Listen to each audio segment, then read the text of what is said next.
नमस्कार. नमस्कार. आज आपल्या सोबत आहेत ॲडव्होकेट अरुण देशमुख. खरं तर लायन अरुण देशमुख, मुंबई खो खो संघटनेचा एक आधारस्तंभ आणि राज्य खो खो संघटनेचे खजिनदार, राष्ट्रीय पंच अशी विविध पुस्तकांचे लेखक. क्रीडाविषयक लिखाणसुद्धा त्यांनी भरपूर केलेलं आहे आणि अतिशय जवळचा मित्र. खरं तर अरुणने त्याची कारकीर्द सुरू केली होती खो खोमध्ये. त्यावेळेला आम्ही बऱ्याचदा एकत्र असायचो, दिसायचो. लोकांना वेगवेगळ्या स्पर्धांमध्ये आम्ही सातत्याने एकत्र काम केलंय. तर खो खोमध्ये मला ज्याने आणलं तो हा अरुण देशमुख. तर त्याला विचारूया की त्याचं खो खो प्रेम कसं जडलं. सर्वप्रथम खो खो प्रेम जडलं म्हणण्यापेक्षा ना, खो खोकडे एक वेगळी आकर्षण करण्याची एक कला आहे. ज्याने समजा कुठच्याही गटाचा फायनल अतितटीचा खेळ, अतितटीची झुंज बघितली असेल, तो या खेळाच्या प्रेमात न सांगता पडतो. म्हणजे ज्याला खो खोही कळत नाही असा व्यक्ती जेव्हा खो खोचा सामना बघतो तेव्हा तो त्या खेळाचा एक प्रकारचा त्या खेळात गुंग होऊन जातो आणि हा खेळ आपला असं समजून त्या खेळामध्ये रमवून जातो. त्यामुळे समर्थ व्यायाम मंदिरमध्ये 1981 साली पहिली अखिल भारतीय महापौर चषक स्पर्धा झाली आणि त्यावेळेला समर्थमध्ये पाठारे सर होते. त्यांनी कार्यकर्ता म्हणून मैदानात आखणी करता मला बोलवलं होतं. मी आखणी करता जवळनं ज्या मॅचेस बघितल्या त्यामुळे मी खो खोमध्ये झालो असं मी म्हणेन. आज खो खोमध्ये वेगवेगळ्या ठिकाणी वेगवेगळ्या घडामोडी घडत असतात, पण मुंबई खो खो संघटनेमध्ये ज्या घडामोडी घडत असतात त्याच्या मागे बऱ्याचदा अरुण देशमुख असतो असं म्हणतात. त्याच्याबद्दल काय सांगशील? एक भाग नक्की आहे की सुदैवाने म्हणा माणसाची आर्थिक प्रगती वाढत जाते. खो खोचा एक कार्यकर्ता या नात्याने मी मैदानातच होतो. वकील 93 साली झालो, पण मैदानात मी जवळजवळ 2003 पर्यंत मी चुना आखायचो. म्हणजे मला स्वतःला आठवतं 81 सालापासून 2003 पर्यंत एका हाताने 3-3, 4-4 मैदानं 15-20 मिनिटात आखणारा हा एक मैदानातला कार्यकर्ता. हळूहळू एक प्रशिक्षक, त्यानंतर कार्यकारिणी सदस्य आणि तिकडनं पदाधिकारी अशी वाटचाल करत करत कधी पदाधिकारी झालो हे लक्षात नाही आलं.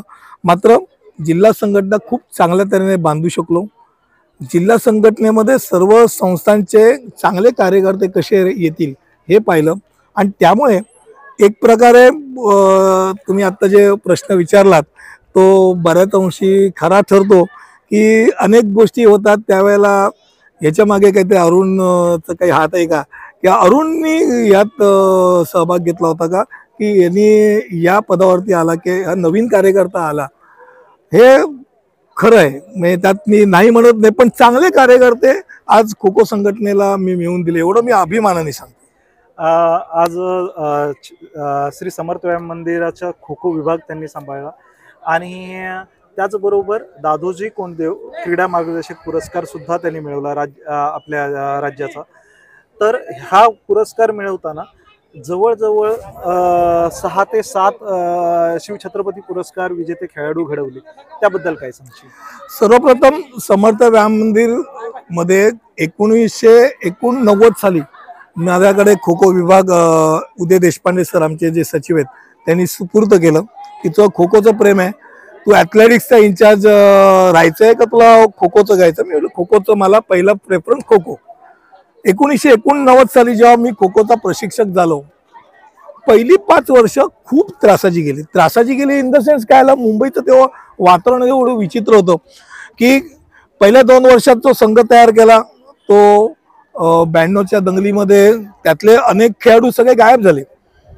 मुलं पालक पाठवत नव्हते. दंगल 93ला पण सेम बाबरी मशीदचा आणि मुंबईची दंगल या 2मुळे एक प्रकारचा प्रचंड फटका बसला होता. तरी 1994 सालापासून आधी पहिल्यांदा खालच्या गटात, मग अंडर 18 आणि मग ओपन, असं हळूहळू तीच खोळी माझी वर सरकत गेली. आणि मला नक्कीच अभिमान आहे की माझ्याकडची जी मुलं आहेत ती साधारणतः ज्युनियर के जी पहिलीत किंवा दुसरीत आलेली मुलं होती आणि ती मुलं 28 आणि 30व्या वर्षापर्यंत पण खो खो खेळत होती. आज आपल्यातले अनेक नामांकित जे खेळाडू म्हणाल, आज विकास शिरगावकर असेल म्हणा, मनोज वैद्य असेल, साकेत जेस्ते असेल, बाबली वैद्य असेल, तेजस शिरस्कर असेल, यांची खो खोची सुरुवात ते पहिलीत असल्यापासून आहे. विकास शिरगावकरची तर ज्युनियर के जी असल्यापासून आहे. त्याला काही माहिती नव्हतं, पण या खेळाचं प्रेम त्यांना त्यांच्यात जोपासलं आणि परत तो भाग आहे. जसा मी एक कार्यकर्ता म्हणून होतो, तसं माझे हे सगळे राष्ट्रीय खेळाडू जे शिवछत्रपती आहेत, हे मैदानाशी नातं ठेवून होते. म्हणजे आज कार्यकर्ता म्हटल्यानंतर हाक मारायची गरज नाही, नजर मारल्यानंतर पटकन ते यायचे, मैदान आखायचे. त्यांची मॅच असायची, पण ते मैदान आखून मॅच खेळायला जायचे. आणि आज जो कार्यकर्ता जो मैदान आखून मैदानात खेळायला जातो, त्याला कधीच दगा दिला जात नाही मैदानाकडनं. अनेक अशा मॅचेस अटीतटीच्या होत्या, टाय ब्रेकरच्या मॅचेस या माझ्या मुलांनी अगदी हुकमतीने आपल्याकडे फिरवलेल्या होत्या. आणि माझं सुद्धा एक प्रशिक्षक या नात्याने हळूहळू त्याकडं जडणघडण होत होती. मुलं एकत्र बांधणं हे सर्वात मोठं स्किल होतं. बरोबर. अरुण म्हणाला जसं की त्याने लहान लहान खेळाडू ज्या वेळेला लहान लहान होते तेव्हापासून त्याने त्या मुलांना मैदानात आणलं. त्यांच्या पर्सनल अडीअडचणीच्या वेळेला सुद्धा तो त्यांच्याकडे जातो. कित्येक वेळा त्याने मला सुद्धा काही पालकांच्या घरी घेऊन गेलेला, त्यावेळेला त्यांचे म्हणजे हा पण म्हणजे हर उन्नरी कसं आहे आणि त्यांना कसं एक्सप्लेन करायचं ते माझ्याकडे सुद्धा उदाहरणं दाखवून त्याने हे केलेलं आहे. मी सुद्धा सातत्याने सांगत आलोय की मुलाच्या हातात मोबाईल असेल तर तो मुलगा डेव्हलप होणार नाही. तो खेळाडू किंवा तो मुलगा किंवा ती मुलगी ही जर मैदानात आली तर ती तल्लख बुद्धीची होते, ऍक्टिव्ह होते, शारीरिक क्षमता चांगली कमवते. हे माझं सातत्याने मी कितीतरी वेळा ह्या विषयावर लिखाण सुद्धा केलेलं आहे. तर अरुण, तुझं काय मत आहे याबद्दल? पहिली गोष्ट म्हणजे मोबाईल याच्याकडे बघण्याचा दृष्टिकोन नाक मुरडण्यापेक्षा मान्य करा की तुम्हाला आता त्याच्याशिवाय जगता येणार नाही. पहिला भाग हा. पण किती त्याच्यात इन्व्हॉल्व्ह व्हायचं आणि कधी ते बाजूला ठेवायचं त्याची अक्कल त्या मुलांना शिकवणं गरजेचं असतं. म्हणजे मोबाईलमध्ये वाहत जाण्याच्या ऐवजी मैदानात जेव्हा 3 तास असतात तेव्हा मोबाईल बाजूला राहील, शाळेत जेव्हा असेल तेव्हा मोबाईल बाजूला राहील, हे तुम्ही त्या मुलांच्या अंगवळणी टाकणं गरजेचं आहे. पहिली गोष्ट म्हणजे मुलांना खेळाची आवड लागणं गरजेचं आहे. म्हणजे शेवटी मोबाईल का आवडतो, काहीतरी छान छान गोष्टी त्याला बघायला मिळतात आणि त्याचं एक आकर्षण असतं. पण जर मैदानाचं आकर्षण असेल तर तो चावडीवरती पण जाऊन उभा राहत नाही. संध्याकाळ झाली की त्याची पावलं मैदानाकडेच वळणार, बाकी कुठेही वळणार नाही, एवढी मला खात्री आहे.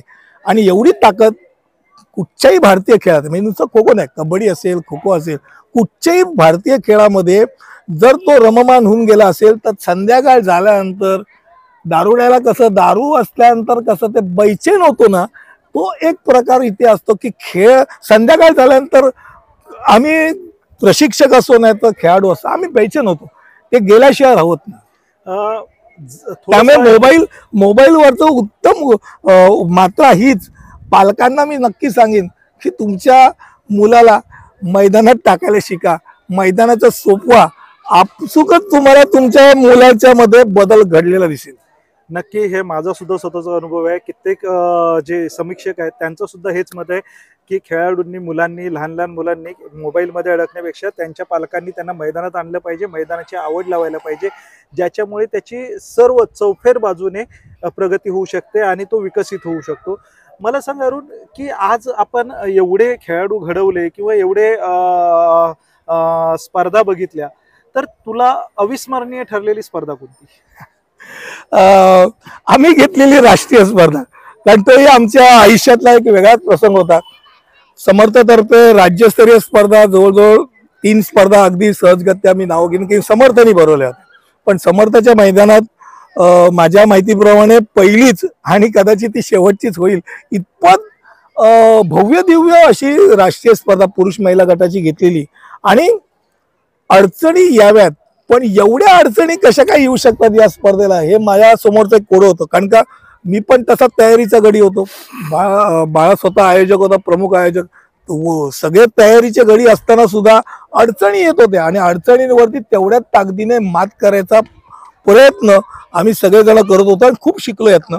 एक स्पर्धा पूर्ण करण्याकरता माणूस महिना महिना दीड महिना त्या मैदानात राबत होतो. आम्ही बघत होतो आमचं पद काय आणि पद काय सगळे मिळून, म्हणजे मीच एकटा नाही, मुंबई शहराच्या सर्व संघांना अक्षरशः त्या मैदानात राबवलं आणि स्पर्धा पार पाडली.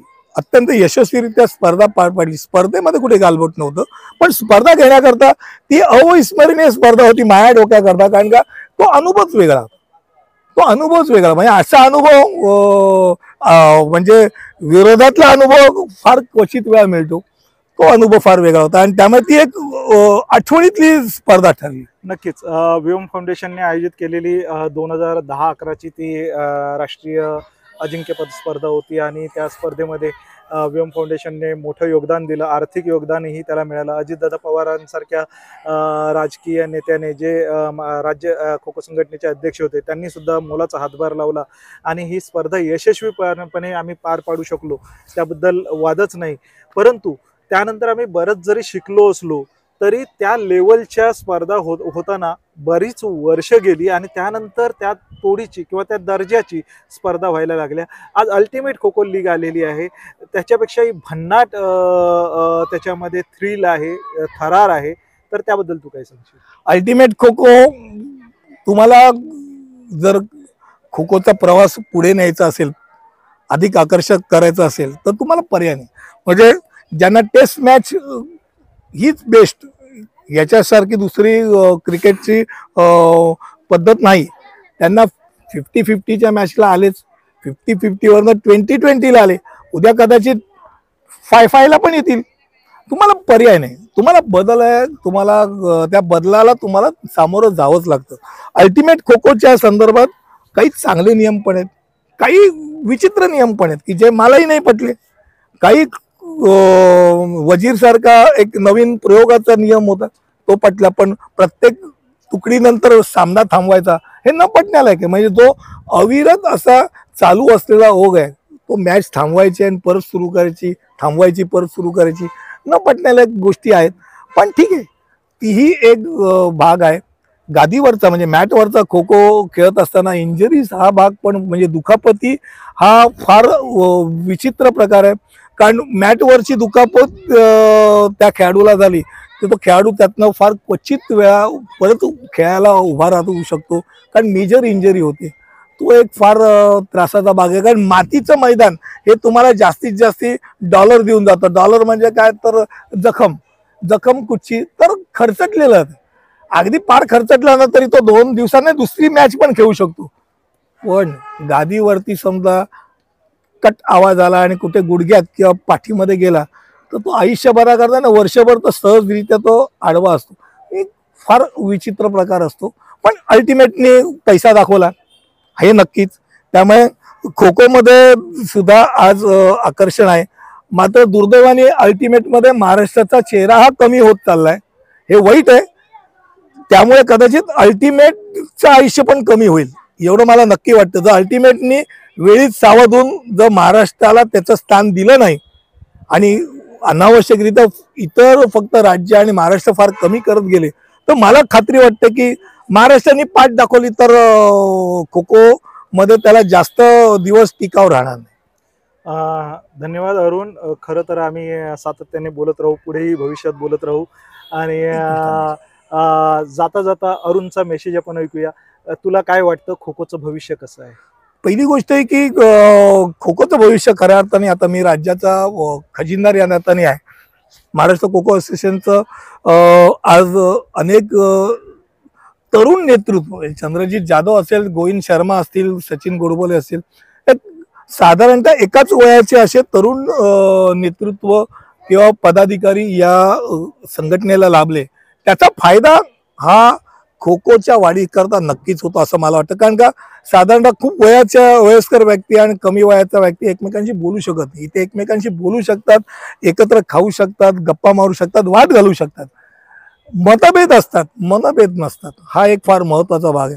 आणि त्यामुळे राज्य संघटनेकडनं इथे मी वरत एकदा मी माझ्याकरता बोलतो की मुंबई खो खो संघटनेचा सुद्धा मी प्रवास बघत असतो. कुठेतरी वाटतं की मुंबईने परत त्या यशकीर्तीला यावं.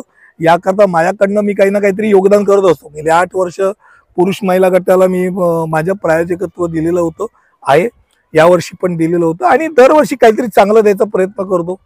हे माझा खारीचा वाटा असं मी समजतो. पण मेन गोष्ट तीच की मैदानात शेवटी जिथपर्यंत प्रशिक्षक उभा राहत आणि तो जिथपर्यंत पिढीने पिढी बॅच इन बॅच खेळाडू घडवत नाही तिथपर्यंत मला रिझल्ट मिळणार नाही. आणि हे असे प्रशिक्षक कमी झालेत दुर्दैवाने म्हणावं लागेल. त्यामुळे हे असे कुठले प्रशिक्षक वाढावेत. परत मुंबईचं वैभव मुंबईला प्राप्त करून देण्याकरता प्रयत्न व्हावा. मीच नाही तर मुंबईतल्या असंख्य जे प्रशिक्षक कार्यकर्ते त्यांनी व्हावा. माझ्यासारखा आज बौद्धिक कार्यकर्ता, मी तर बौद्धिक स्वतःला म्हणतो कारण का आज 32 पुस्तकं लिहिलेत, युट्यूबचं चॅनल चालवतो आणि नवीन नवीन काही ना काहीतरी खो खो मध्ये प्रयोग करण्याचा प्रयत्न करत असतो. अशा वेळेला खो खोच्या मुंबईमधल्या वाटचालीमध्ये काय वेगळं करता येईल याचा सातत्याने बालतोरसकर सर असतील, मी असेल, आम्ही सातत्याने विचार करतो की नवीन काय करता येईल. आणि ही विचार करण्याची प्रक्रिया आहे.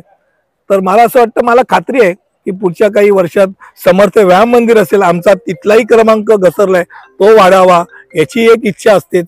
तर समर्थ असेल किंवा मुंबई खो खो संघटना असेल, महाराष्ट्राचा तर रिझल्ट आहेच, तर या 2 स्तरावरती स्तर वाढावा याकरता माझा निश्चित माझं काही योगदान असेल ते मी द्यायला नक्कीच एका पायावर तयार असतो तर आहे. पण त्याकरता माझा एक विचार चालू आहे.